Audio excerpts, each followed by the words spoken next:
ഇവിടെ ഫെമിനിസ്റ്റ് യുക്തിവാദി പ്രസ്ഥാനത്തിന് ആയിഷ ബീവിയെ കുറിച്ചൊന്നും അറിയില്ലെങ്കിലും ആയിഷ ബീവിയുടെ പ്രായം അറിയാം. അതറിഞ്ഞാൽ മതി അവർക്ക്.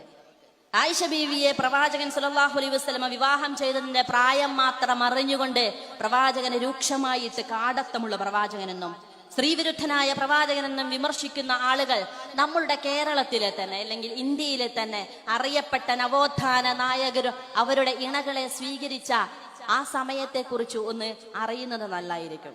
വെറുതെ ചില ആളുകൾ വിവാഹം കഴിച്ചതിന്റെ പേരുകളും വയസ്സുകളും വായിക്കുക എന്നത് മാത്രമല്ല, ചില കാര്യങ്ങൾ തുറന്നു പറയുന്നത് കൂടി സമകാലിക സാഹചര്യത്തിൽ ഒരു രാഷ്ട്രീയമാണെന്ന് മനസ്സിലാക്കുന്നത് കൊണ്ട് ചില വ്യക്തികളെ കൂടി പറയുവാൻ ഞാൻ ആഗ്രഹിക്കുകയാണ്. ശ്രീരാമൻ എപ്പോഴാണ് സീതാദേവിയെ കല്യാണം കഴിച്ചത് എന്ന് വാൽമീകി രാമായണത്തിൽ പറയുന്നുണ്ട്. അത് അവരുടെ 6ാമത്തെ വയസ്സിലാണ്.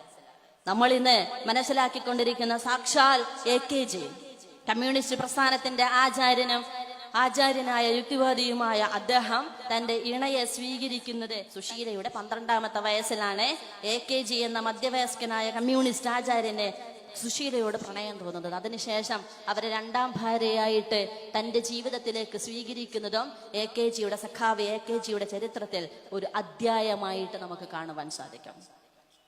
സ്വാമി വിവേകാനന്ദന്റെ ഗുരുവായ ശ്രീരാമകൃഷ്ണ പരമഹംസന്റെ ചരിത്രത്തിൽ നമുക്ക് വായിക്കുവാൻ സാധിക്കും. അദ്ദേഹം 1859 ശാരദാദേവിയെ വിവാഹം കഴിക്കുന്ന സമയത്ത് അവരുടെ പ്രായം 5 വയസ്സ്. ലോകപ്രശസ്ത ഗണിതശാസ്ത്രജ്ഞനായ രാമാനുജൻ അദ്ദേഹത്തിന്റെ പത്നിയായ ജാനകിയെ തന്റെ വധുവായി സ്വീകരിക്കുന്ന സമയത്ത് അവരുടെ വയസ്സ് 9 വയസ്സാണ്. എന്തിനധികം ഏത് സംഭവം കേട്ടാലും അത് അച്ചടി അതേപടി പ്രസിദ്ധീകരിക്കുന്ന നമ്മളുടെ മലയാള മനോരമയുടെ പിതാവ് മാമൻ മാപ്പിള അദ്ദേഹത്തിന്റെ പത്നിയെ സ്വീകരിച്ചത് അവരുടെ 10ാമത്തെ വയസ്സിലാണ്.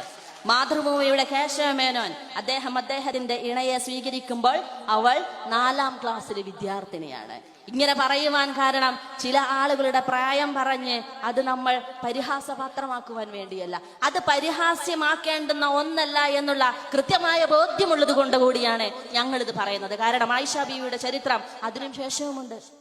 നമ്മൾ ഏത് നവോത്ഥാന നായകരെയും ആചാര്യന്മാരെയും എടുത്തു നോക്കിയാൽ, ഞാനിവിടെ വായിച്ച ലിസ്റ്റ് ഉൾപ്പെടെയുള്ള ആളുകളെ എടുത്തു വെച്ച് നോക്കിയാൽ നിങ്ങൾക്ക് അവരുടെയൊക്കെയും എത്ര ആളുകളെ ഇണകളെ കുറിച്ച് പരിചയമുണ്ട്, അവർക്ക് എന്തെങ്കിലും ചരിത്രത്തിൽ ഇടമുണ്ടായിരുന്നോ എന്നിടത്താണ് ചോദ്യം. അതാണ് പെൺകുട്ടികൾ ചോദിച്ചുകൊണ്ടേയിരിക്കുന്നത്. അവർക്ക് ചരിത്രത്തിൽ എവിടെയെങ്കിലും പ്രവാചകൻ സല്ലല്ലാഹു അലൈഹി വസല്ലമ തന്റെ അനുയായികൾക്ക് മുമ്പിൽ ആയിഷ ബീവിയെ നിർത്തിക്കൊണ്ട് നിങ്ങൾക്ക് ഇവളിൽ നിന്നും വിദ്യാഭ്യസിക്കാമെന്ന് ആർജവത്തോടുകൂടി പറയുവാൻ സാധിച്ചിട്ടുണ്ടെങ്കിൽ അതാണ് ഞങ്ങൾക്ക് നൽകുന്ന അഭിമാനം എന്നുള്ളത് ഈ സമയത്ത് നിങ്ങൾ ഓർക്കണം.